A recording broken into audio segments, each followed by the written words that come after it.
Hi, my name's Crystal Bella and today I'm going to talk to you about bullying in the workplace.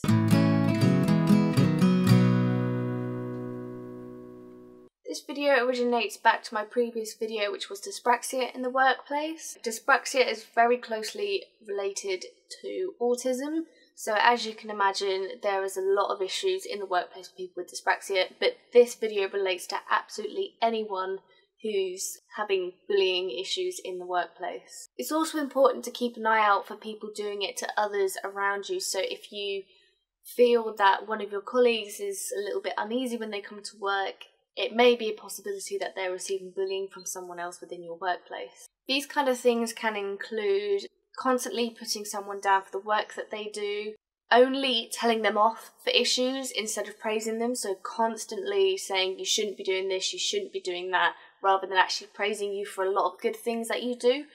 Obviously, if you are just doing bad things, then you're only going to get told about those things, but if you know that you're doing quite well in your job and they're only doing that, that can associate with bullying. The first course of action that you really need to take is to talk to this person individually yourself. After all, you can't fix a problem just by leaving it. So the first thing to do would be to confront that person if you feel that you are able to. If you don't feel comfortable with discussing it with that person, the next person you need to talk to is one of your managers, and preferably at first your assistant manager, and if you don't feel comfortable with that, then your main head manager. When being in with discussions with a lot of people who've said they've received bullying in the workplace has unfortunately been mostly from their managers. This is quite upsetting because obviously a manager should be leading a team and making them all feel great and welcome in that environment. Really, that's quite a big thing because they're the main person, they are your go-to person. If, for example, it is the head manager of the store, again, the first person you would need to speak to would be your assistant manager. And if it's the assistant manager, you go straight to the store manager. If you don't feel that having that conversation with them went very well, so you've spoken to them, you've had a sit-down chat, you've both explained what you're going to do to kind of improve the situation between you two, if you don't feel like that has done anything, then around your work area should be posters for, some would call it work advice, help at work, that kind of thing. And if you really don't feel that that's gone any further, then contact Citizens Advice Bureau. They help with a large number of things. They've helped me in the past and they can be very helpful if you have no further luck at work. Always try and fix the situation at your workplace. The first thing that would happen when you speak to your assistant manager is you need to say to them, "Hi, wondering if we can have a sit-down chat about an issue," and you would then have a private chat. If they don't want to make it private, tell them that you want it to be private, because that is really important. It will make you feel more comfortable. There's nothing worse than having to explain something to someone and missing bits out. You then want to explain to them in a very calm manner that you feel, say, pressured, put on the spot. In general, you feel bullied by a certain person. They should then explain what they want you to do and that they will then talk to someone else.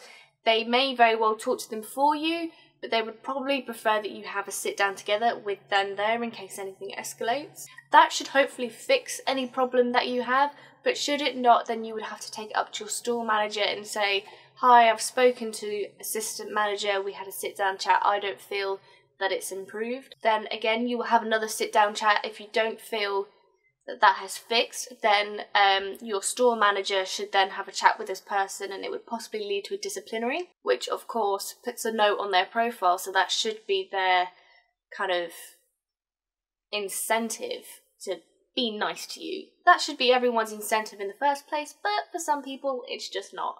Same applies if it's your store or assistant manager that is bullying you. You would then have to go to either your other managers, or if it becomes a disciplinary for the store manager, it would then go to the HR department, which again, you should have posters around your workplace because not everyone tends to know that number off by heart. And if you don't have posters around your workplace that have numbers for that, you can always email or talk to one of your assistant managers. They should be able to offer that number for you. Or that's something you can always look on Google. Most companies would happily have that up there just because not many people really need to contact them unless you're within the workplace. If for whatever reason absolutely nothing comes from chatting to these people, nothing is taken further, then definitely go to Citizens Advice Bureau. There is nothing worse than feeling pressured and bullied in your workplace. Your workplace, you spend more time there than what you do anywhere else, if you're full-time, of course. These are the people you see almost every day. These are the people you have to work with. And being in a situation that's just not nice is, well, not nice. And you need to make sure that you are happy with everything that you do every day, whether it's going to work, coming home from work, or getting up to go to work in the morning. There's nothing worse than waking up in the morning to, I have to go to work and I'm working with so-and-so. Coming home after a long day of being bullied is exhausting, and then that reflects on the people around you.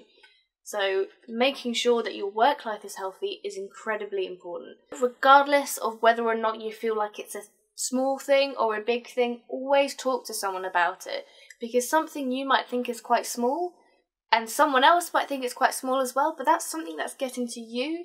And again, like I said, the workplace has to be one of the most important places that you go to because you're there so much of the time. It's important to as well enjoy your work life. This is something that you spend a lot of motivation on, you spend most of your thought process on it, I do anyway. That has to be enjoyable. Absolutely do not tolerate any form of bullying. And if you feel that someone you work with is being bullied or is giving you kind of hints or displaying uncomfortable emotions in the workplace, then have a chat with them or have a chat with the person that you feel is affecting them, because there's nothing worse as well than being someone who's bullied and feeling like you're completely alone in that workplace. Like, you just feel as if everyone else there is behind and against you because you don't know who's saying what to who and so on, and that's just not healthy and it's not good for a team either. I'll put a link in the description for Citizens Advice Bureau. I think they're a fantastic company.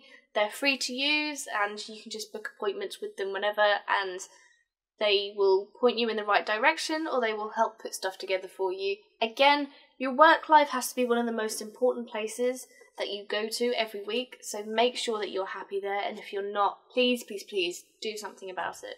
Again, I hope this video has been very useful to you. If you would like to see my previous video, then please do click here, which is Dyspraxia in the Workplace.